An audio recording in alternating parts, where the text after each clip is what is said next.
va donc réaliser le contrôle technique d'une moto dans le cadre du Challenge Pro classique, en prenant point par point les différents éléments qui doivent être vérifiés. Les plaques pour commencer doivent avoir une hauteur, les numéros doivent avoir une hauteur de 140 mm, largeur 80 mm, largeur du trait 25 mm, avec un espace de 15 mm entre chaque numéro. Il va y avoir impérativement des numéros devant et sur le côté. Sur le côté, les numéros peuvent figurer soit sur le carénage, en partie latérale ou inférieure, soit sur le dos Redcell. On vérifie ensuite l'état des pneumatiques. Bon, donc l'usure doit être normale. L'état des pneumatiques. On vérifie pour les motos qui disposent de jantes à rayons, on vérifie l'état des rayons, la tension des rayons, s'assurer qu'il n'y ait pas de jeu et un défaut de tension au niveau des rayons. Sur les jantes en alliage, on vérifie qu'il n'y ait pas d'anomalie, de bosses, de fissures, etc. On regarde au niveau des axes de roue la présence ou non d'une goupille. Beaucoup de motos n'ont pas de goupille de sécurité, c'est pas obligatoire, mais on vérifie s'il y en a une, qu'il n'y ait pas de défaut à ce niveau-là. On vérifie au niveau de chaque roue l'absence de jeu, qui pourrait témoigner d'une usure anormale des roulements, à l'avant comme à l'arrière. À l'avant comme à l'arrière. Et on le signale au besoin. Ensuite, on passe aux organes de frein. On vérifie visuellement l'absence de fuite au niveau des différents organes de frein, à l'avant comme à l'arrière. On vérifie éventuellement le freinage des éléments de sécurité au niveau des freins. Les conduites hydrauliques ne sont pas obligatoirement freinées, mais le répartiteur, s'il existe, doit être impérativement situé au-dessus du T inférieur de fourche. Là, dans le cas présent, il n'y a pas de problème puisqu'il y a une durite séparée pour chaque élément de frein. Une fois qu'on a vérifié ça, on passe aux amortisseurs. On vérifie l'absence de fuite d'huile aux amortisseurs, à l'avant comme à l'arrière. Là, on peut noter qu'il y a une fuite, un début de fuite au niveau des joints SPI qui sont donc à faire rapidement. À l'arrière, on regarde éventuellement au niveau des amortisseurs l'absence d'anomalie, de fuite ou de jeu. Ensuite, on vérifie la fixation des différents organes de protection, c'est-à-dire le carénage, le garde-boue. Ça doit être fixé, il ne doit pas y avoir de jeu anormal. On vérifie la présence des vis et l'absence d'anomalie à ce niveau-là. Le carénage doit être bien fixé également. On vérifie une chose qui est importante, c'est l'espacement entre le guidon et le cadre ou le réservoir. Il doit y avoir au minimum 30 mm.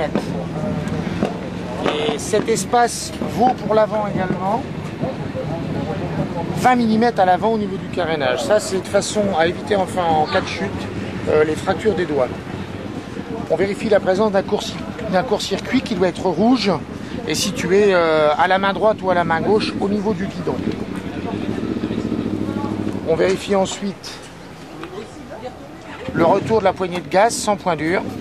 Et on vérifie le freinage de tous les écrous de vidange en dessous et de remplissage.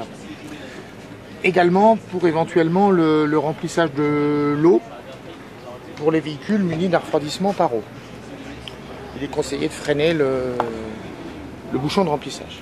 On vérifie la présence d'un bocal de récupération des fluides qui est situé n'importe où sur la machine, qui doit être accessible. Là, en l'occurrence, il est situé ici, en arrière, sous la selle. Il peut être situé entre le moteur et la partie arrière. Il n'y a pas d'obligation à ce niveau-là. Mais l'ensemble des fluides qui peuvent s'échapper du moteur, l'essence, l'huile, doivent être récupérés dans un bocal. Ce bocal doit avoir une capacité totale entre 0,5 et 1 litre en fonction des modèles, en fonction de la cylindrée du véhicule. On vérifie, chose importante, la présence d'une protection à la partie inférieure du bras oscillant au niveau de l'entrée de chaîne. Là, naturellement, la conception du bras fait qu'il y a une protection naturelle. Si c'est un bras simple, on impose la réalisation d'une protection qui doit être faite en téflon ou en nylon d'une épaisseur d'au minimum 5 mm. Voilà l'exemple d'un protège-talon efficace. On vérifie ensuite, au niveau du repose-pied, la présence soit d'un embout téflon pour le repose-pied fixe, soit les cale-pieds sont rabattables. S'ils sont rabattables, il n'y a pas besoin d'embout téflon, on peut avoir un cale-pied métallique. Il doit être à ce moment-là rabattable. L'embout téflon doit faire au minimum 16 mm de diamètre.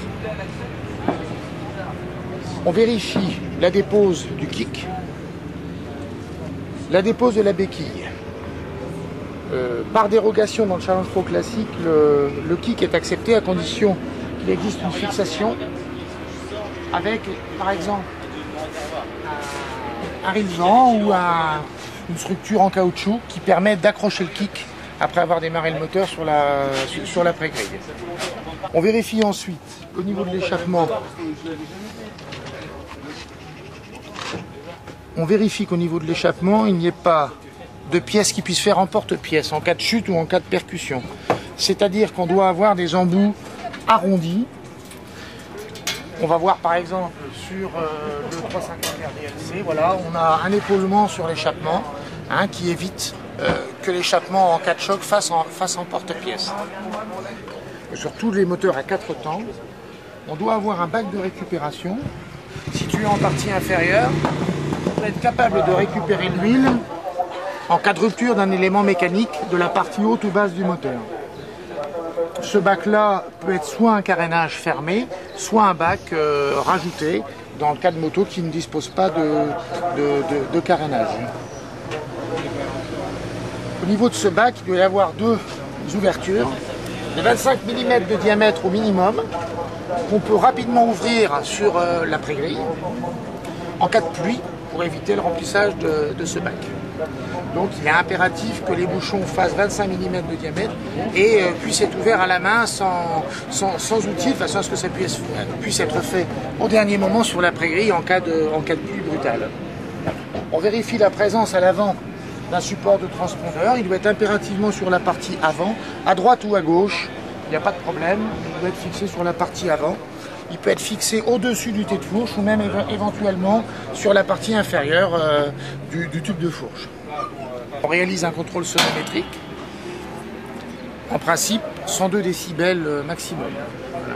Par dérogation cette année, dans le cadre des motos anciennes, on a autorisé 105 décibels.